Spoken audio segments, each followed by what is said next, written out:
Hi everyone, happy Sunday. Welcome to my weekly Q&As. Today's question is, can you talk about being successful at work but feeling like such a failure? Wanting to quit because you cannot face the not being enough and not doing enough, while everyone tells you what a superstar you are.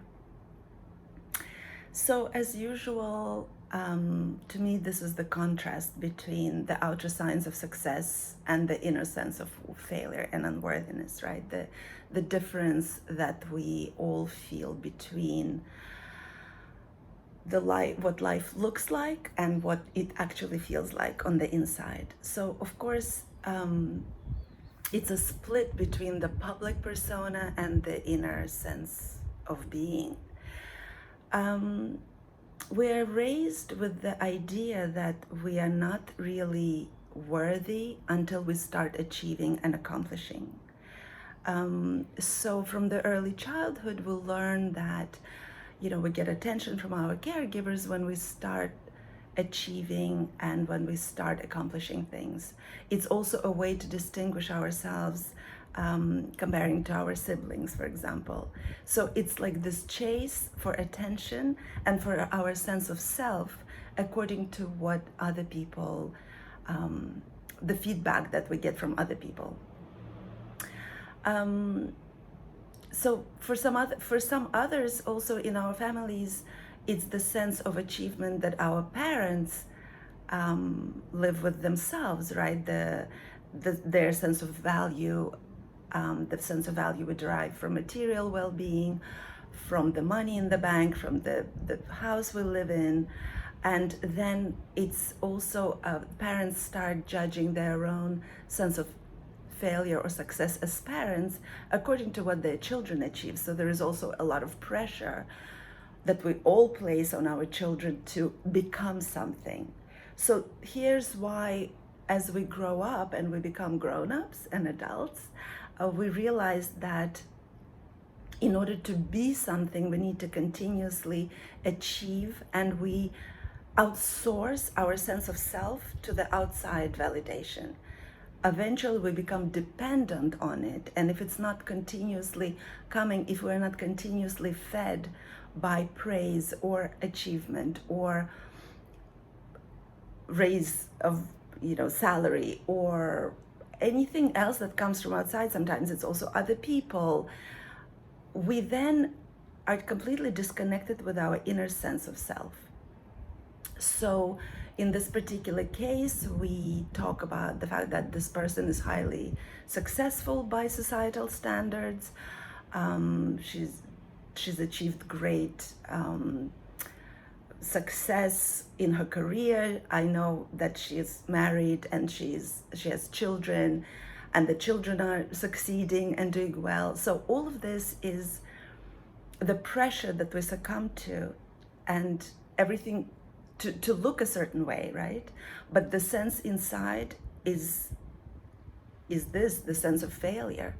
So, and more of us come to this realization now, and I have gone through this as well, of course, where I felt like at the moment when I started unraveling, I felt that I've done everything that was required for me to be happy, because I was conditioned, and we're conditioned constantly by societal and advertisement and the capitalist patriarchal machine, that in order to be happy, we need to have fulfilled certain criteria.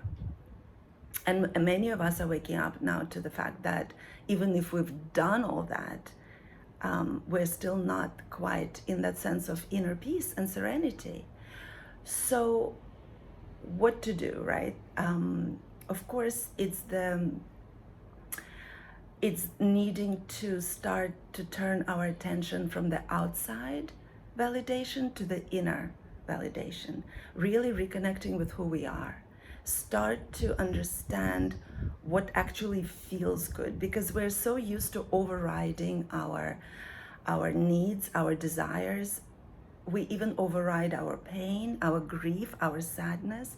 We just continue operating like machines without realizing that we've lost our sense of peace a long time ago, or our sense of pleasure, our sense of joy. We've become too much in our mind. We're too stuck in our sense of obligation and duty toward others, and what everybody else is doing, and what our peers are doing, and what their children are doing, and how the neighbor's house is bigger, or this outside validation. And we need to start coming back to ourselves. And what does it mean to come back to ourselves? It's really out of the mind, into the body, and into the sensations, because the actual criteria, the actual true sense of how we're doing is how it feels inside. And if we're, no matter how much we've achieved by societal standards, if inside we still feel unwell, well, that's not success. So it's really about breaking through all of our conditioned beliefs, breaking through everything that we've been told we must be in order to be a good person, in order to be a successful person, and come to, well, who am I, and what does it feel like to do what I'm doing, and is it worth to continue spending the limited resources of time and energy into something that gives me no joy?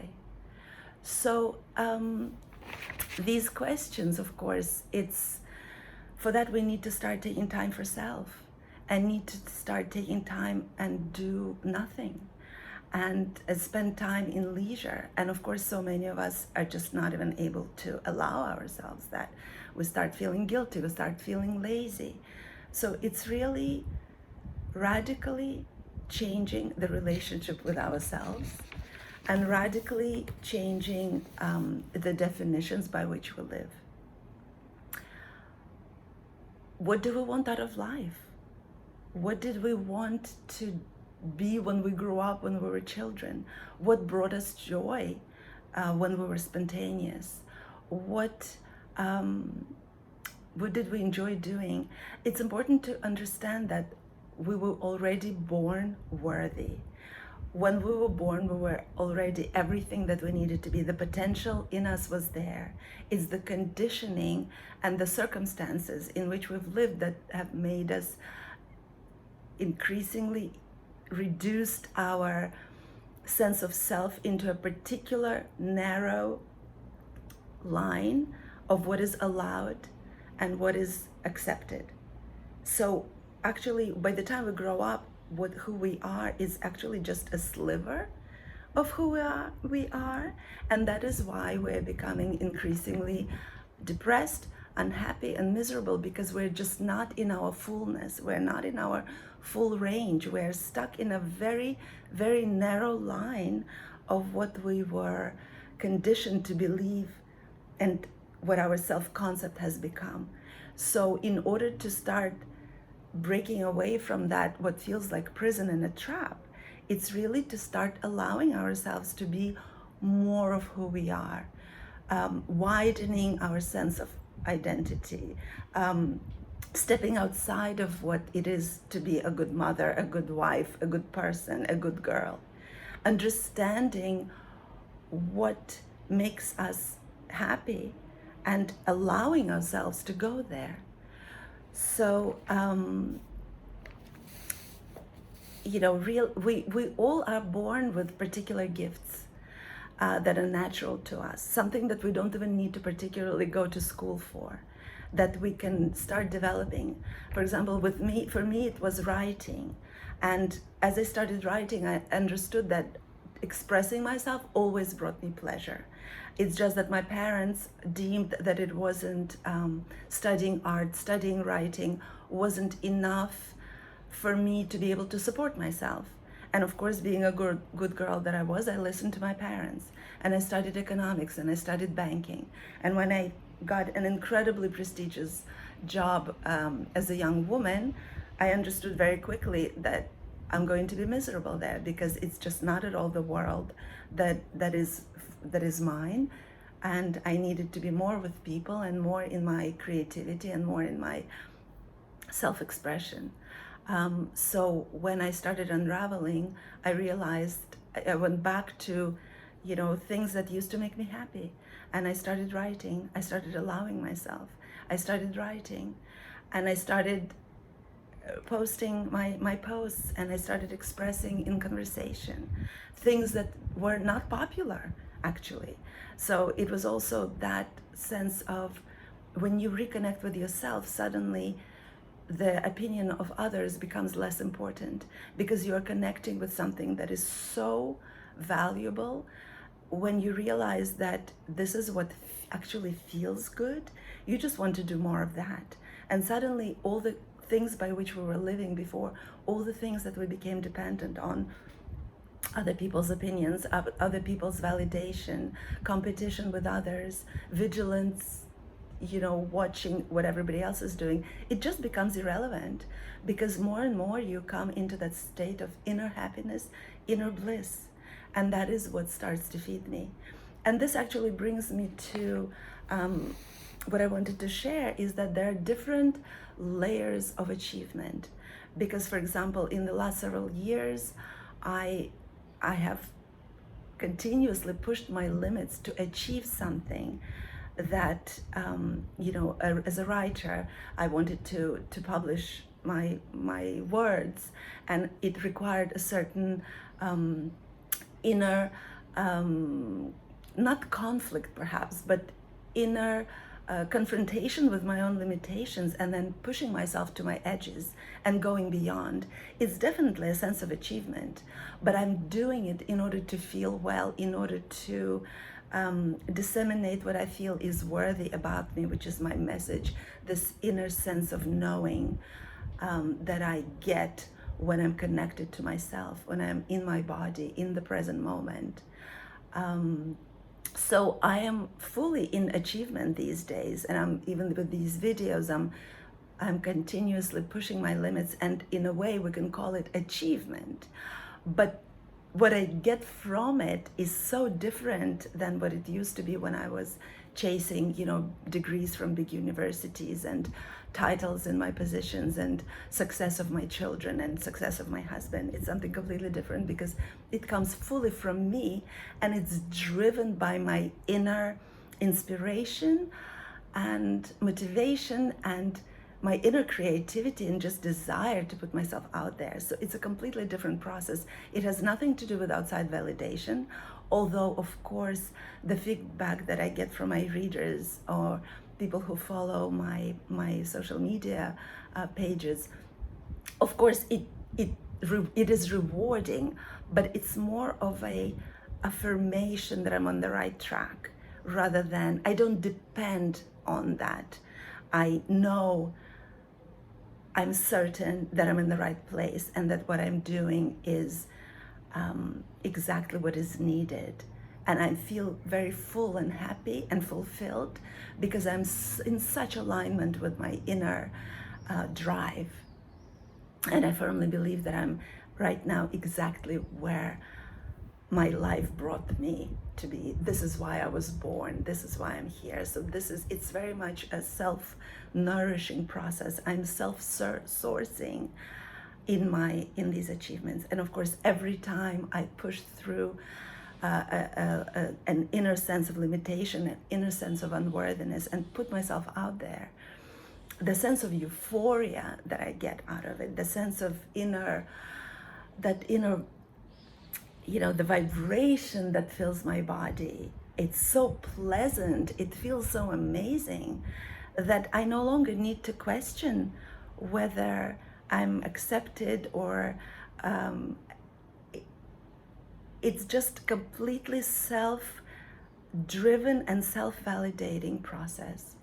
So I think, once again, to come back to your question,